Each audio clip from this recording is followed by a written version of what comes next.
would have terrible consequences. Above all, stay calm, Karl Jentsch advised. Aside from Johnson and his soldiers, they were accompanied by the two farmers who had made complaints against the Nati Hein in the first place. Mara regarded them with all the resentful eyes of a young woman whose romantic plans had been thwarted. Without these two idiots, she would have been home long ago. Her father had wanted to be back at Rata Station for the shearing, and he'd already booked the sea crossing. But at the last moment, the governor's request had arrived, asking Karl to help resolve the conflict between the two farmers and the Nati Hein as quickly as possible. It should simply be a matter of comparing a few maps. Karl had done the surveying himself when chieftain Mahi Paraone Kauiti had sold the land several years ago. The Nati Hein mean us no harm, Karl told the men. Remember, they invited us to come. The chieftain is just as interested as we are in a peaceful solution. There's no reason to be afraid. I'm not afraid of them, declared one of the farmers. They should be afraid of us.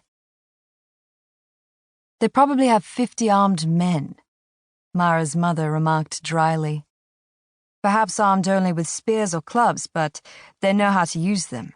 You would be wise not to provoke them, Mr. Simpson. Mara sighed. During the 5-hour ride, she'd had to listen to 3 or 4 similar exchanges. At first, the two farmers had been noticeably more aggressive.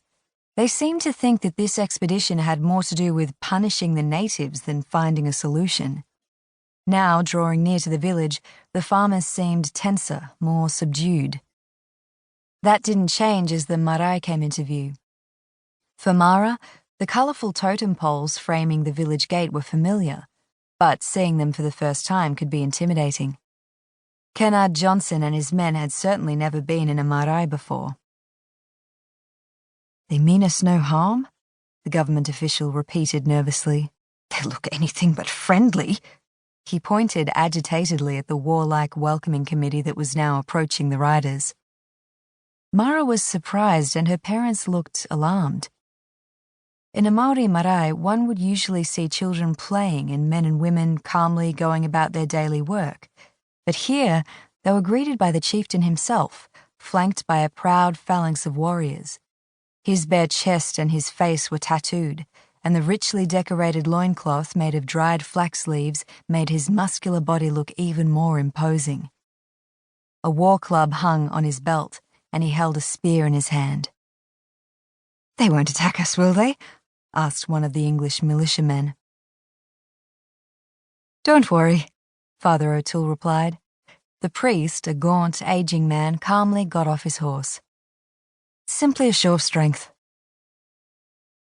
As the white men came closer, Mahi Paraone Kauiti, Ariki of the Nati Hein, raised his spear. His warriors began to stamp rhythmically with their feet planted wide, moving back and forth and swinging their weapons. Then they raised their voices in a powerful chant that grew stronger and louder the faster they danced. Johnson and the farmers ducked behind the bodyguards, who reached for their weapons. Mara's father guided his horse between the soldiers and the warriors. For goodness sake, don't draw your weapons, he ordered the Englishman. Just wait. One warrior after another stepped forward, pounding spears on the ground, grimacing and shouting at the enemies.